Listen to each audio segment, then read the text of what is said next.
Дуслар, хәерле көн. Безнең дәресебезнең темасы бер юнәлештә хәрәкәткә мәсьәләләр шишу. Беренче мәсьәләне тыңлыйбыз. Причалдан 20 км/сәгать тизлек белән катер юлга кузгала. Ә менә 3 сәгатьтән соң шул ук причалдан катер артыннан 50 км/сәгать тизлек белән моторлы көймә чыгып китә. Ничә сәгатьтән соң моторлы көймә катерны куып җитәр?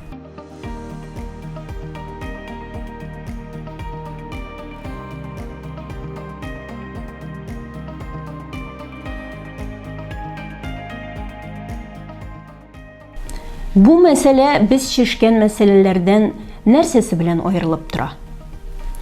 Бик дөрес, хәрәкәт бер үк вакытта түгел, ә күпмедер вакыт үткәннән соң башлана. Беренче нәрсәне табарбыз. Моторлы көймә хәрәкәтне башлагач, катерның күпме аралыкка ерагаюны табарбыз. Катер юлда 3 сәгать булганга күрә, ул причалдан үз тизлеген вакытка тапкырлау аралыгына ерагайырга өлгергән. Ягъни 20 тапкырлыйм 3 тигез була 60 км.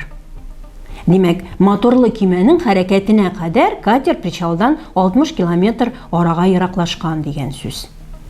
Хәзер инде безгә объектлар арасындагы ераклык, аларның тизлеге билгеле. Вакытны гына табасы калды. Икенче булып нәрсәне табарбыз? Нәкъ менә якынаю тизлеген табарбыз. Моторлы көймәнең тизлеге катерга караганда күбрәк булганга күрә, һәр сәгать сайын алар арасындагы ераклык 50 минус 20 тигез була 30 км/сәгать булыр. 30 км/сәгать көймәнең катерга якынаю тизлеге. Очрашуга кадәрге вакытны ничек табарбыз? Ераклыкны якынаю тизлегенә бүләрбез. 60 бүләм 30 тигез була 2 сәгать. 2 сәгатьтән моторлы көймә катерны куып җитәр. Димәк, күпме вакыттан соң бер объект икенче объектны куып җитүен белү өчен, алар арасында булган баштагы ераклыкны бер объектның икенчесенә якынаю тизлегенә бүләргә кирәк.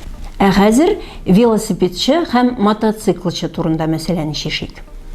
Велосипедчы һәм мотоциклчы бер пункттан бер юнәлештә хәрәкәт итеп юлга кузгалганнар. Велосипедчының тизлеге 15 км/сәгать, ә мотоциклчы 50 км/сәгать белән хәрәкәт итә.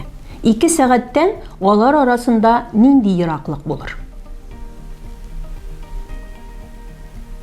Бик дөрес, 70 км. Алдагы бирем рәсем буенча ераклыкны ачыклыйбыз. Бирелгән зурлыкларны кулланып, җөмләдәге бош урыннарны тутырыйк.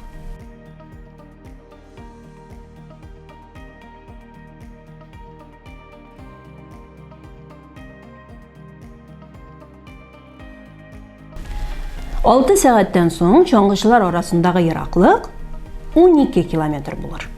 5 сәгатьтән соң чаңгычылар арасындагы ераклык 10 км булыр. 3 сәгатьтән соң чаңгычылар арасындагы ераклык 6 км булыр. Рәхмәт укучылар. Алдагы слайдта бирелгән мәсьәлә дә сезнең алда көчсез булыр дип уйлыйм. Шулай микән? Тикшереп карыйк. Аралары 24 км булган 2 пункттан бер үк вакытта спортчы һәм велосипедчы юлга чыгып киткән. Спортчының тизлеге 6 км/сәгать, ә велосипедчының тизлеге 18 км/сәгать. Ничә сәгатьтән соң велосипедчы спортчыны куып җитәр? В пунктыннан нинди ераклыкта велосипедчы спортчыны куып җитәр? Велосипедчының юлы спортчының юлыннан күпмегә ераграк? Фикер йөртәбез, шишәбез. Уйлап карыйк. Ни өчен велосипедчы спортчыны куып җитәр? Велосипедчы спортчыга һәр сәгать сайын ничә километрга якыная икән? Якынаю тизлеге бу ераклык. Велосипедчы спортчыга ничә километрга якынаерга тиеш? Ничә сәгатьтән соң велосипедчы спортчыны куып җитүен ничек белергә? Бу вакыт аралыгында спортчы ничә километр юл үтәр? Велосипедчы күпме ара үтәр? В пунктыннан нинди ераклыкта велосипедчы спортчыны куып җитәр?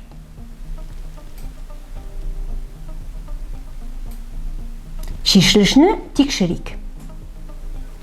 Беренче 18 минус 6 тигез була 12 км/сәгать велосипедчі һәм спортчының якынаю тизлеге.